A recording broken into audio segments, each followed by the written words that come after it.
사랑하는 유영교회 성도 여러분, 또 이 방송을 시청하는 모든 성도 여러분, 주님의 은혜 가운데 지난 밤도 평안하셨습니까?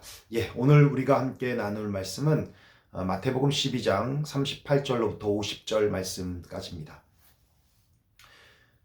보신 분들도 계시겠지만 지난 12일 미국의 초대형 스포츠 행사죠. 슈퍼볼이 있었는데요.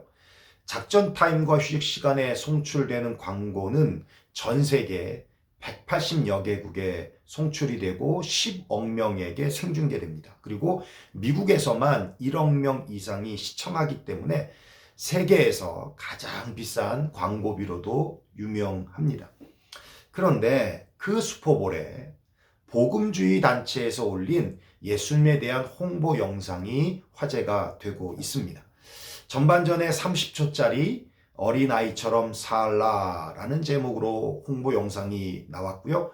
후반에는 1분짜리 내 원수를 사랑하라라는 제목의 광고가 미전역으로 송출이 됐는데 1분 30초의 광고비가 무려 2천만 달러. 하나로 하면 254억 원이 들었다고 합니다.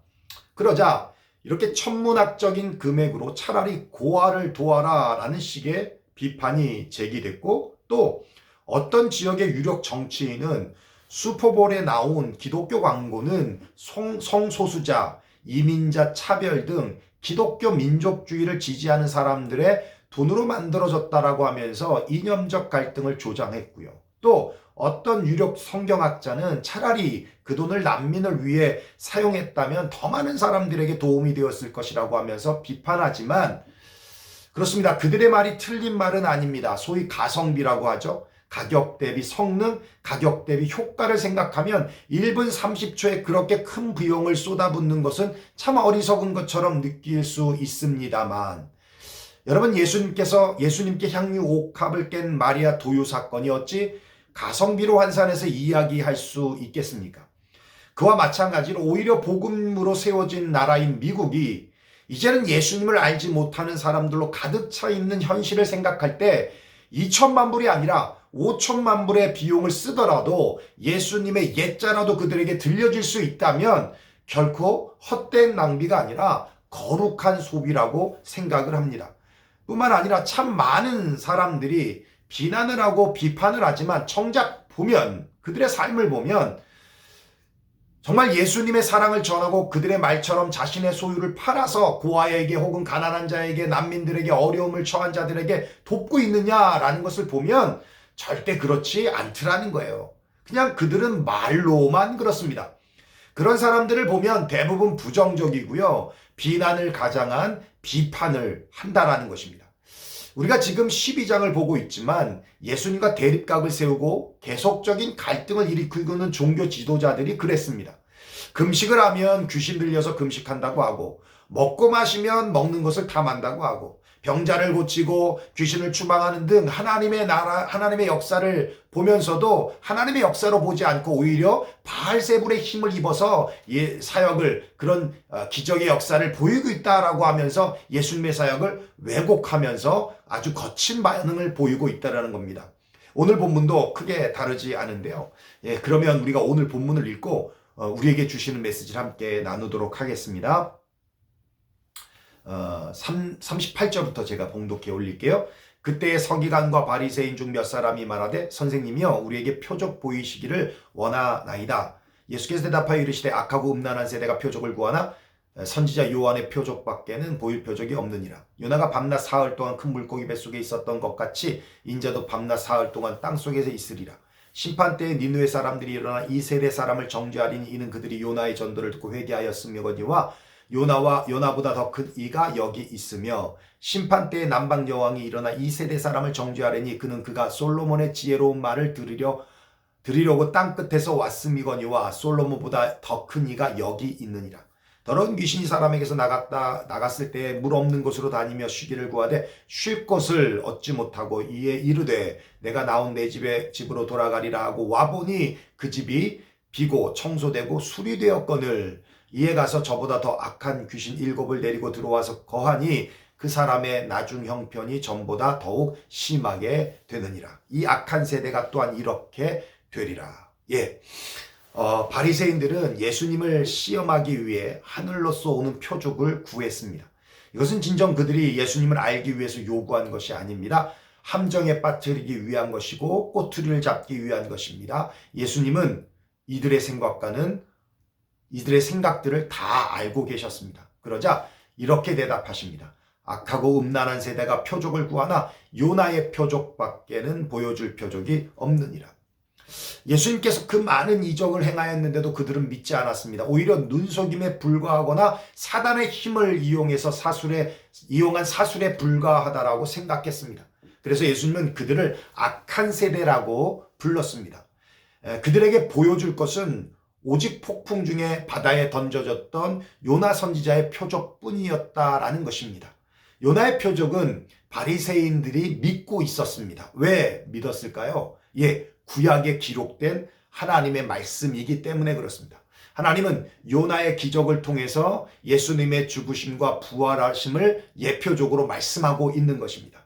요나는 큰 물고기 뱃속에서 나와 심판을 선포하는 자로 니느웨에 갔듯이 예수님도 죽음에서 다시 사신 자로 예수님을 믿지 않는 사람들을 심판하시러 다시 오실 것을 말씀하고 있다는 것입니다.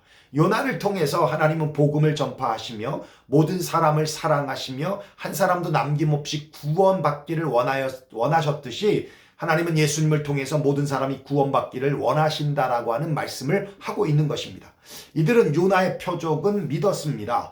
어떻게 믿었다고요? 그들이 보았습니까? 아니요. 그들이 직접 경험했습니까? 아니요. 말씀을 통해서 믿었다라는 것입니다. 예수님은 나사로와 부자의 비유에서 그것을 명백하게 가르치고 있습니다. 부자가 죽어서 지옥에 갔습니다. 불꽃 가운데 고통을 참지 못하고 아버지께 구합니다. 아버지여, 나사로로 내 아버지의 집에 보내소서. 내 형제 5이 있으니 저들에게 증거하여 저희로 이 고통받는 곳에 오지 않게 하소서.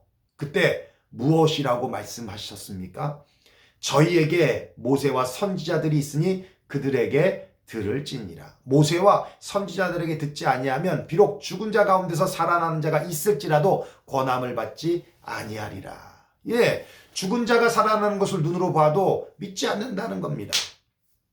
예수님은 표적을 보면서 믿으려고 하지 말고 말씀을 통한 믿음을 가져야 한다라고 말씀하고 있는 거예요. 예수님은 말씀합니다. 너는 나를 본거로 믿느냐? 보지 않고 믿는 자들은 복되도다. 성경은 분명히 말씀하고 있습니다. 표적을 보고 믿음이 생기는 것이 아니다. 믿음은 들음에서 나고 들음은 그리스도의 말씀으로 말미암느니라. 사랑하는 성도 여러분, 자꾸 표적을 구하지 마십시오. 표적을 보면 더 믿음이 좋아질 것이라고 착각하지 마십시오. 표적으로 생긴 믿음은 또 다른 표적을 구하되 더 비이성적이고 초월적인 것들을 요구하게 되면서 그런 나의 욕구를 충족하지 못하면 믿음이 아닌 의심으로 또 주님을 시험함으로 변질된다는 위험성을 늘 갖고 있기 때문에 그렇습니다. 표적이 아닌 말씀을 구하십시오. 주님의 뜻을 구하시는 저와 여러분 되시기를 주의 이름으로 축원합니다. 46절부터 마지막 절 50절까지 보겠습니다. 예수께서 무리에게 말씀하실 때에 그의 어머니와 동생들이 예수께 말하려고 밖에 섰더니 한 사람이 예수께 여쭤오되 보소서 당신의 어머니와 동생들이 당신께 말하려고 밖에 서 있나이다 하니 말하던 사람에게 대답하여 이르시되 누가 내 어머니이며 내 동생이냐 하시고 손을 내밀어 제자들을 가리켜 이르시되 나의 어머니와 나의 동생들을 보라. 누구든지 하늘에 계신 내 아버지의 뜻대로 하는 자가 내 형제요 자매요 어머니이니라 하시더라. 가족들이 예수님을 만나러 왔다라는 말에 주님은 누가 가족인지 근원적인 질문을 하고 계십니다. 누가 내 어머니이며 내 동생들이냐. 영적으로 악하고 음란한 세대 속에서도 예수님에게는 새로운 영적인 가족들을 찾고 계십니다. 하나님을 신실하게 믿지 못함으로 인해 늘 표적을 구하는 악한 귀신 7에게 점령당하는 것 같은 상황일지라도 주님은 자신을 신실하게 따르는 사람들에게 또 모든 것을 버리고 주님을 따르는 제자들에게 영적 가족의 은혜를 베풀어 주십니다. 본문 49절 50절 손을 내밀어 제자들을 가리켜 이르시되 나의 어머니와 나의 동생들을 보라. 누구든지 하늘에 계신 내 아버지의 뜻대로 하는 자가 내 형제요 자매요 어머니이니라 하시더라. 예수님의 가족이 되는 은혜는 하나님의 뜻대로 하는 자라면 누구나 가능합니다. 참과 거짓이 혼란스러운 이때에 사람들은 표적에 따라 움직이지만 예수님의 새로운 가정은 이 땅의 참 주인이신 하나님의 뜻대로 살아가는 삶의 자리에 있는 모든 사람들을 말씀하고 있다는 것입니다. 하나님의 뜻대로 살아간다는 것은 도덕적인 율법주의자로 살아가는 것을 의미하지 않습니다. 하나님의 뜻은 성실했던 큰아들도 집을 뛰쳐나간 둘째 아들도 모두 품으시는 것입니다. 표적을 구하는 차가운 세상 속에서 죽어가는 모든 이들을 향해 가슴을 아파하시며 돌아오기만을 손꼽아 기다리는 탕자의 아버지의 마음을 알고 그 아버지의 마음을 품고 살아가는 것을 말합니다. 사랑하는 성도 여러분, 오늘 하루를 살아가며 표적을 구하는 어리석음이 아니라 주님의 약속의 말씀을 구하고 붙잡고 살아가는 복된 성도가 되시기를 원하고, 오늘도 변함없이 주님의 뜻대로 살아가는 영적 가족들이 되시기를 바랍니다. 오늘 하루도 에브리데이 크리스찬들이 되시기를 주님의 이름으로 축원합니다.